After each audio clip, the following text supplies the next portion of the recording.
Hello दोस्तों, तो आज इस वीडियो में हम कुछ खास तरह के प्रश्नवाचक हिंदी वाक्यों को अंग्रेजी में अनुवाद करना सीखने वाले हैं। जैसे कि सबसे पहला वाक्य है मुझे क्या करना चाहिए।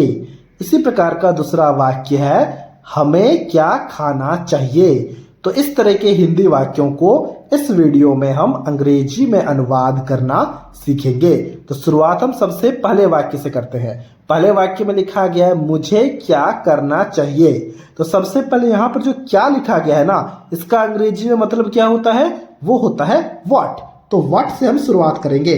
तो हमने यहाँ पर लिखा व्हाट, किसके लिए लिखा, जो क्या लिखा गया है उसके लिए हमने यहाँ पर लिखा व्हाट। ठीक है, इसी प्रकार से इस तरह के ट्रांसलेशन को करना होता है। पहले हमने व्हाट लिखा, फिर देखो चाहिए लिखा गया है। तो इस चाहिए के लिए हम यहाँ पर शुड शब्द का इस्तेमाल करेंगे। तो हमने यहाँ पर शुड लिखा, स्पेलिंग को जरा ध्यान से देखना, SHOULD, व्हाट शुड। फिर देखो लिखा गया मुझे, तो मुझे के लिए हम यहाँ पर आई शब्द का इस्तेमाल करेंगे। तो ये हो गया व्हाट शुड आई, मतलब मुझे क्या चाहिए। लेकिन करना लिखा गया है, करना का अंग्रेजी में मतलब क्या होता है, वो होता है डू। तो हमने यहाँ पर डू लिखा और क्वेश्चन मार्क लगा दिया।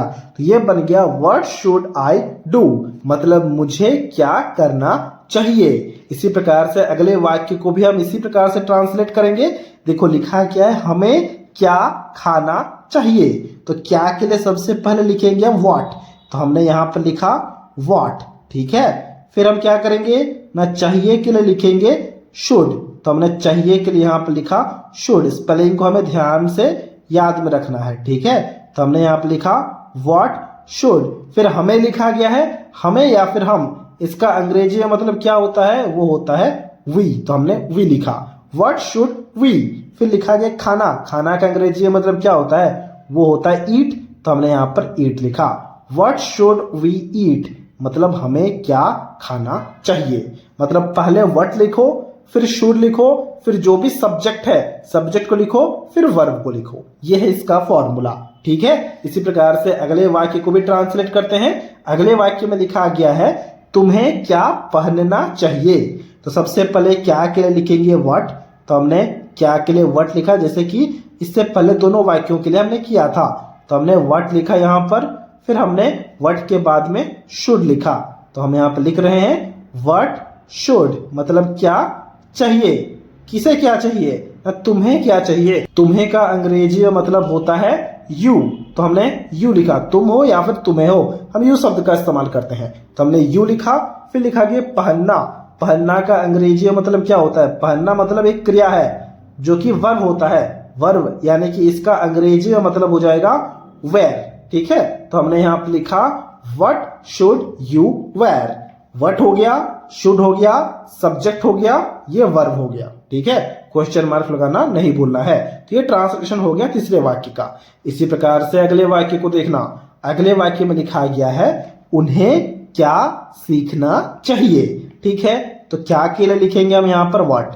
तो हमने यहाँ पर व्हाट लिखा, फिर हमें क्या करना है ना, चाहिए के लिए लिखना है शुड। तो हम चाहिए के लिए लिखेंगे शुड, जैसे कि हम अभी तक करते हुए आ रहे हैं। ठीक है, तो हमने यहाँ पर शुड लिखा, व्हाट शुड, मतलब क्या चाहिए, किसे क्या चाहिए ना, उन्हें क्या चाहिए। अब उन्हें हो या फिर वे लोग हो, हम दे शब्द का प्रयोग करते हैं। तो हमने यहाँ पर दे लिखा, व्हाट शुड दे, मतलब उन्हें क्या चाहिए, क्या सीखना चाहिए। और सीखना का अंग्रेजी में मतलब होता है लर्न। तो हमने यहाँ पर लर्न लिखा, व्हाट शुड दे लर्न, हो गया उन्हें क्या सीखना चाहिए का अंग्रेजी में अनुवाद। इसी प्रकार से अगले वाक्य को देखना। अगले वाक्य में लिखा गया है हमें क्या देखना चाहिए। तो इसी प्रकार से हम यहाँ पर फटाफट से व्हाट शुड वी लिख देंगे। ठीक है, क्योंकि हमें लिखा गया है। तो हमने यहाँ पर व्हाट लिखा, फिर हम यहाँ पर लिखेंगे शुड। ठीक है, तो हमने यहाँ पर शुड लिखा। ठीक है, फिर देखो लिखा गया है हमें, तो हमें के लिए हमने यहाँ पर वी लिखा, व्हाट शुड वी, मतलब हमें क्या चाहिए, क्या देखना चाहिए। देखना का अंग्रेजी में मतलब हम यहाँ पर क्या लिखेंगे, देखो देखना का अंग्रेजी में मतलब काफी सारे होते हैं, जैसे कि लुक होता है, सी होता है, वॉच होता है। वॉच का इस्तेमाल हम तभी करते हैं जब मूवी देखने की बारी आती है, कोई स्पोर्ट्स देखने की बारी आती है, तब हम वॉच लगाते हैं। तो इसीलिए हम यहाँ पर वॉच लिखेंगे।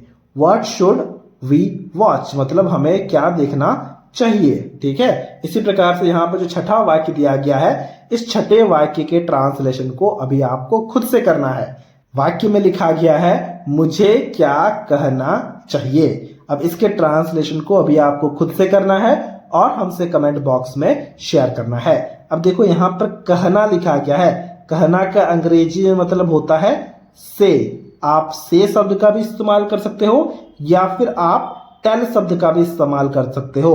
दोनों का अंग्रेजी में मतलब कहना होता है। ठीक है, तो ये था आज का वीडियो। अगर आपको ये वीडियो अच्छा लगा है तो इस वीडियो को एक लाइक जरूर से जरूर कर देना और कुछ इसी प्रकार के वीडियोस को देखने के लिए आप हमारे चैनल को भी सब्सक्राइब कर सकते हो।